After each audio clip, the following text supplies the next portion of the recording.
She just wanted to help. A wet man with broken hands, a tired look, and a strange face. She didn't know who he was. And she didn't even ask.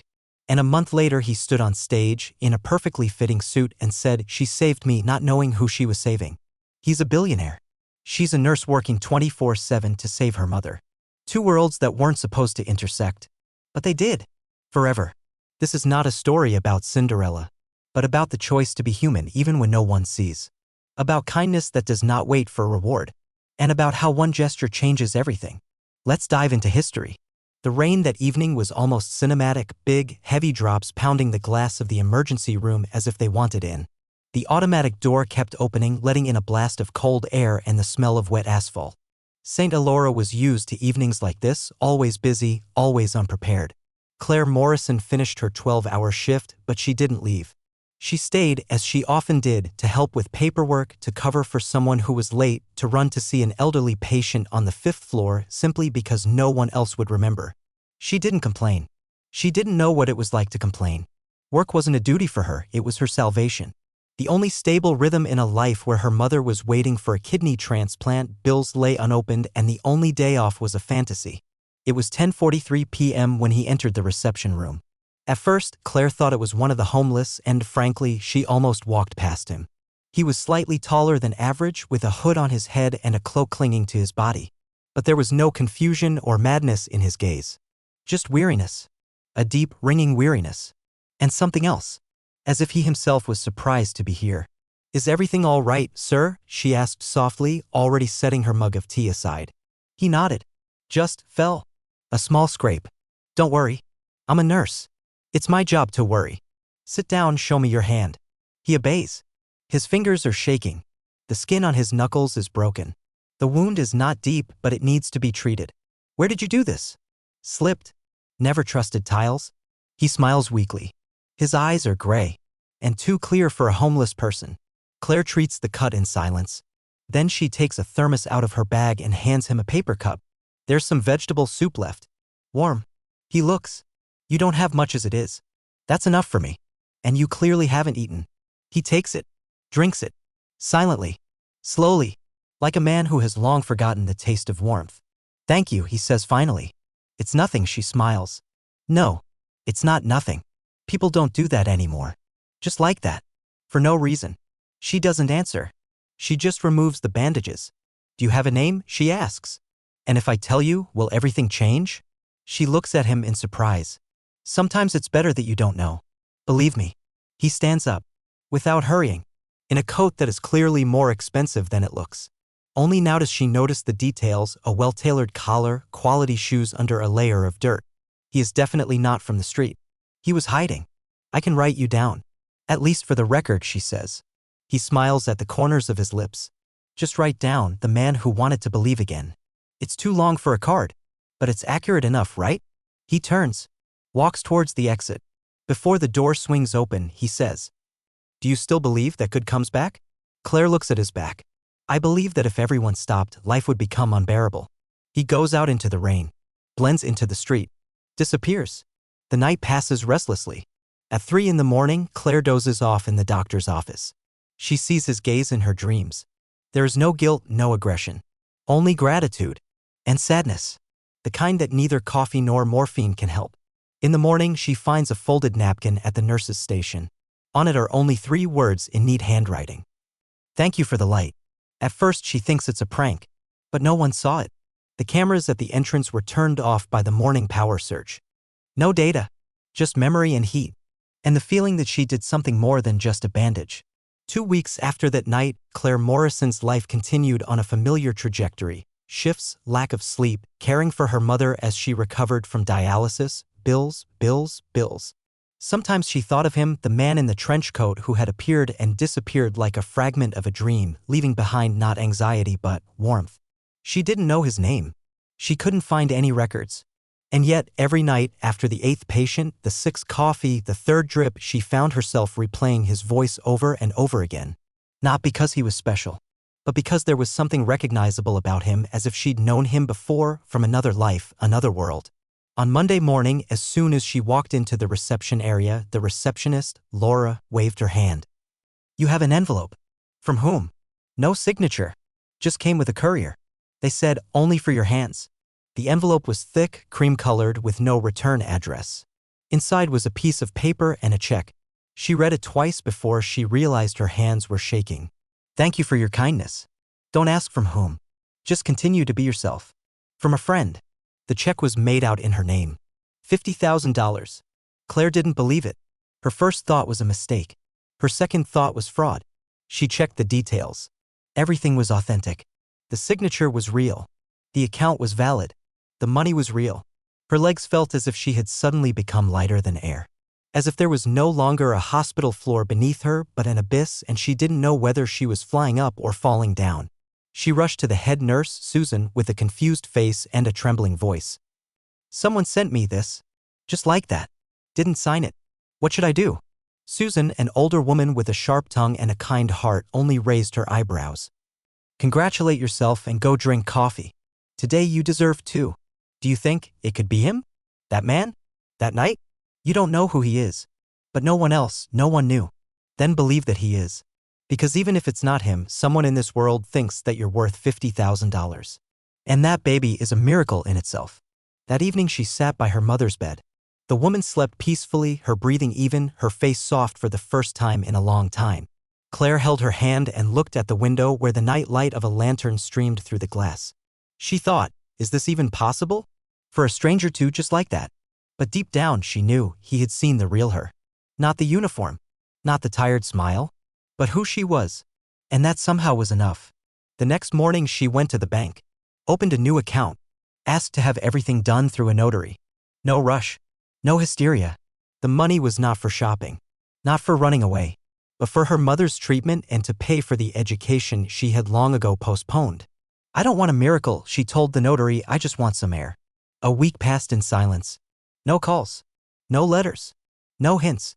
Just the feeling that someone, somewhere, was still watching. Not to control, but to make sure she was on the path she deserved.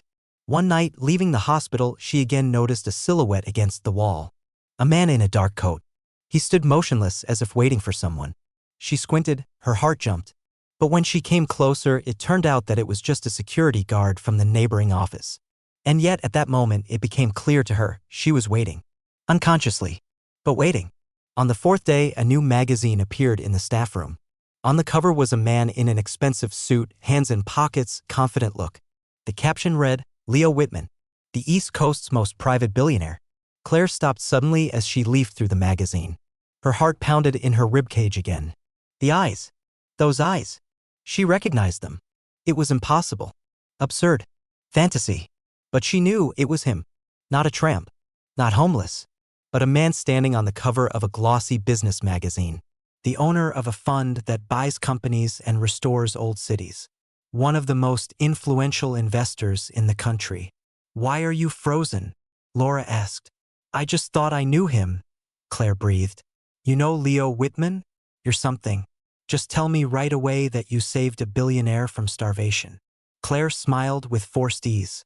But inside, things were no longer so simple. Because if it really is him, then the question arises. Why did a billionaire come to the emergency room of an ordinary city hospital? In a raincoat, with a bruise and the eyes of a lost man. There was no answer. But Claire felt that this was only the beginning. When Claire received an invitation to a charity event, she thought it was a mistake. The letter looked respectable. Embossed paper, the Whitmore and West coat of arms, the signature of a board member, words of gratitude. It said that a donation had been made in her name, which had funded a palliative care program for seriously ill children, and that her presence as a symbol of selflessness would be an honor for the organizers. She read the invitation 3 times. It felt foreign, as if it belonged to someone else, more glamorous, more confident, more suitable. Are you sure this is for you and not some actress with the same name? Susan joked, watching Claire hold the letter as if it might burn her. It clearly says, Saint Elora's nurse. So I'll have to wear a dress instead of a robe. She borrowed a dress from a friend, simple, dark blue, without any frills. The shoes were old, but polished. She did her hair herself, awkwardly, squinting in the mirror. She never felt comfortable in the role of a woman in full dress. Her armor is a uniform, comfortable shoes, a ponytail and a pocket with hand gel. But that night she wore more than just a dress. She wore confidence, albeit an ill-fitting one. The room she entered was luxurious.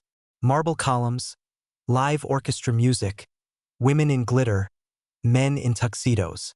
She kept to the wall, as if hiding among the waiters. Claire Morrison? A man in a tie approached her. Please come to the stage. They want to introduce you. Imagine. Why? One of the organizers asked me personally. He asked not to tell you in advance. Just go. She walked away. Her gaze was lowered. Her heart was beating somewhere in her throat. He was standing on stage behind the microphone. Leo Whitman. But not the one she met in the hallway. The one from the covers. Tall, collected, in a perfectly tailored suit with a microphone in one hand and calm in the other. He looked out at the room. Sometimes, he began, to find the real you have to get lost. Sometimes you have to strip off everything, your status, your suit, your name. Be vulnerable. Broken. He paused. A few months ago, I had an internal breakdown. I walked away from everything and found myself among people I had never noticed before. That's when I walked into a city hospital. Dirty, hungry, lost. And I thought no one would look at me twice. He looked at Claire. But one woman did what others wouldn't do for a loved one. She gave away her last soup. She treated the wound. She didn't ask who I was. She didn't judge. She just was human. The hall froze. I'd like you to know her name today, because for me, she was the one who reminded me that kindness is not weakness. It's strength. He raised his hand. Claire Morrison, please stand up. She froze. For a split second, everything disappeared. Light, noise, thoughts. Only his eyes, the same as then. Honest, quiet. She stood up. Slowly, timidly. Someone started applauding. Then the whole hall. People stood up, turned. Towards her. Towards the one whom no one would have noticed on the street yesterday. Claire walked up to the stage. Leo held out his hand. She put hers in his, cold and trembling. He whispered, I'm sorry I didn't tell you sooner. I was waiting for you to know me not through the bill, but through the truth.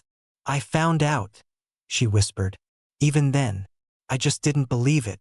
He took her hand in both hands. You were the first one who saw me, the real me. After the ceremony, she was surrounded by journalists. Cameras, flashes, questions. Leo carefully led her to a side exit where a black car was already waiting. You don't have to give an interview, he said. I just wanted everyone to know what you did. And you didn't think that I would be scared? I thought so. But I also knew that you were stronger than you thought. They drove in silence. The car floated through the night city. He looked out the window. She looked at her hands. Why did you do this? She finally asked. Because you reminded me who I want to be. Without billions. Without titles. Just a human being. And also because I once needed someone like you. And I never met her. Before she got out of the car, he said. This is not the end. She nodded. I know. This is just the beginning. But not Hollywood. Not a fairy tale. He chuckled. No. Better. The real thing. The morning after the charity event, the city woke up to a new face on the front pages. Newspapers, websites, even morning shows were all talking about the mystery nurse who changed a billionaire's view of the world. Claire didn't leave the house. The phone kept ringing. Unknown numbers, messages from journalists, acquaintances she hadn't heard from in years. Everyone wanted the same thing, a story, an interview, a comment. But Claire sat in her small kitchen in a terry robe with a cup of cold tea and didn't answer anyone. Her life, always so quiet, compressed to the size of hospital shifts and care for her mother, suddenly came to the surface. And she felt cramped, not in herself, but in this attention as in someone else's dress. She thought, maybe run away? Maybe quit? Find a job in another city, start all over again? But everything changed that evening when the doorbell rang. I'm not a journalist, Leo said when she opened the door. And I'm not an ambassador for the foundation. Just a guy who wants to have coffee with the person who got him back to himself. He stood with 2 glasses in his hands. And with such an air as if she didn't let him in, he would understand everything. And leave. Claire stepped aside. Come in. The apartment was modest. The walls were painted a pastel color, an old lamp, a stack of medical journals on the shelf. Leo looked around but did not comment. He just put his coffee on the table. Everyone writes as if we've known each other for 100 years, said Claire, sitting down on the sofa. Do you want them to forget?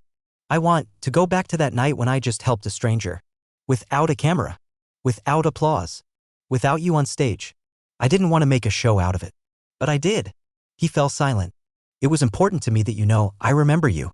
I value you. Not as a kind nurse, but as a person who, not knowing who was in front of him, did not turn away. That's rare. She sighed. You still don't understand. I'm not used to being in the center. I don't know how. I feel comfortable in the silence among those who are invisible. Then let me be one of those whom only you can see. Thus began their new chapter, not as heroine and benefactor, not as a random couple from the pages of newspapers, but as two people trying to figure out what is between them, an accident or something more. Leo came often. Without drivers, without a suit. Sometimes he brought food. Sometimes just his silence. They walked along the embankment, sat on the steps of the clinic, went to a cafe where they knew Claire by name. She showed him her world. He listened. Then why did you disappear? She asked one evening, watching him lay boxes of Chinese noodles on the table. Because I had everything. Except the feeling that I needed it. Money, contracts, victories. But I didn't know why. And then, everything became meaningless. And you decided to become homeless? I decided to become nothing. To understand who I am without Whitman. Claire didn't answer. She just covered his hand with hers. Quietly. Almost imperceptibly. But the press didn't forget. They watched. They photographed. They made things up. The nurse and the billionaire, fairy tale or PR? A modest heroine or a clever actress? Claire avoided the news. But the words penetrated even through the walls. One morning while on duty, she heard an intern whisper in the doctor's office. Of course. Everyone is so modest until they get into society. Claire left her shift with her eyes downcast. Leo was waiting for her at the exit. Are you okay? I feel like I've become a stranger in my own city. This will pass. And if not, then let's go. Where? Anywhere. Out of town. To the sea. To the village. Somewhere where no one knows us. Where you can just be Claire and I can just be the one who's there. She looked at him for a long time. Are you really ready to get away from all this? Do you really think that all this is more important to me than you? The silence between them wasn't awkward, it was an answer. They didn't leave. Not because they were scared, but because they decided that if they left, it would be an escape. And they didn't want to hide anymore. The next day, Leo showed up at the hospital. Not as a guest, but as a volunteer. No tie. No privileges. Just to carry water, to support, to help. Are you crazy? Claire asked when she saw him in the hall with a tray. Perhaps. But it's better than being a mad ant among millions. She laughed. And for the first time, she truly relaxed. If you are ready, I will write the final 5th chapter. 6 months have passed. Much had changed in that time and oddly, almost nothing. Claire still rose before dawn, tied her hair into a low bun, and walked to St. Elora where patients knew her not as the one, but as Claire, who remembers that you like your tea with honey, not sugar. Leo became a familiar face at the hospital. A volunteer. Quiet. A little awkward with IVs, but patient with conversations. He didn't play the hero. He didn't mention his last name. And maybe that was the real magic, the way he shed the suit of power wearing nothing but a smile and a cotton shirt. They didn't announce themselves as a couple. They didn't publish photos. But everyone knew. When Leo came into the staff room and silently put a coffee with her name on it on the table, no one was surprised. When Claire walked into the stockroom for a patient care lecture and he was already sitting in the back row taking notes, everyone just smiled. It wasn't a show. It was quiet. The foundation Leo had founded before they met was now taking on a different focus. Claire was helping him rethink his mission, reallocate funds, and create a separate program to help women caring for seriously ill relatives. She knew what it was like to be invisible. And it was to these women that the new project was dedicated, next to them. Always. In the spring, Claire returned to the idea of studying. She applied to medical school at night to pursue a clinical degree. Leo was there when her acceptance letter arrived. He said nothing, just handed her a small stethoscope pendant. So that you never forget who you were before you became someone. Their relationship was not a storm. Not a dizzying whirlwind. But something stable like the foundation of a house which is built not by spectacular facades but by the strength of the bricks. They argued. They made up. They were silent. They hugged in the hallway when things were tough. They laughed in the store, choosing which cereal tasted best. He laid his head on her lap, she lectured him out loud until he fell asleep. He taught her how to play chess. She taught him how to hold a syringe without scaring the patients.